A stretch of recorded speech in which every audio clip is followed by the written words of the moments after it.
ہم سے موسیٰ بن اسماعیل نے بیان کیا، ان سے وہیب نے، ان سے ہشام نے فاطمہ کے واسطے سے نقل کیا۔ وہ اسماء سے روایت کرتی ہے کہ میں عائشہ رضی اللہ عنہا کے پاس آئی، وہ نماز پڑھ رہی تھی۔ میں نے کہا کہ لوگوں کا کیا حال ہے؟ تو انہوں نے آسمان کی طرف اشارہ کیا،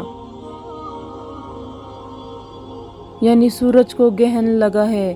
اتنے میں لوگ نماز کے لیے کھڑے ہو گئے۔ حضرت عائشہ رضی اللہ عنہا نے کہا، اللہ پاک ہے۔ میں نے کہا، کیا یہ گرہن کوئی خاص نشانی ہے؟ انہوں نے سر سے اشارہ کیا، یعنی ہاں۔ پھر میں بھی نماز کے لیے کھڑی ہو گئی، حتیٰ کہ مجھے غش آنے لگا تو میں اپنے سر پر پانی ڈالنے لگی۔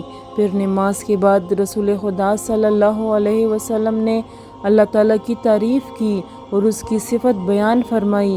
پھر فرمایا، جو چیز مجھے پہلے دکھلائی نہیں گئی تھی، آج وہ سب اس جگہ میں نے دیکھ لی، یہاں تک کہ جنت اور دوزخ کو بھی دیکھ لیا، اور مجھ پر یہ وحی کی گئی کہ تم اپنی قبروں میں آزمائے جاؤ گے۔ مثل یا قرب کا کون سا لفظ؟ حضرت اسماء نے فرمایا، میں نہیں جانتی۔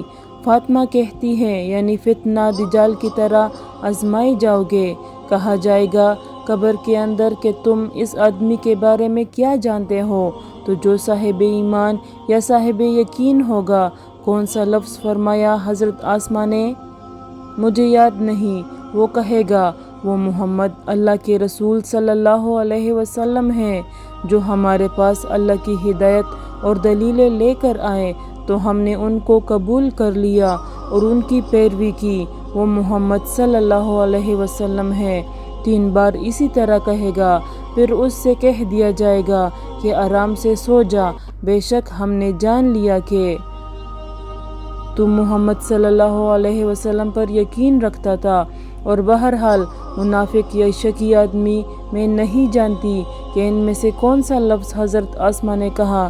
تو وہ منافق یا شکی آدمی کہے گا کہ جو لوگوں کو میں نے کہتے سنا، میں نے بھی وہی کہہ دیا، باقی میں کچھ نہیں جانتا۔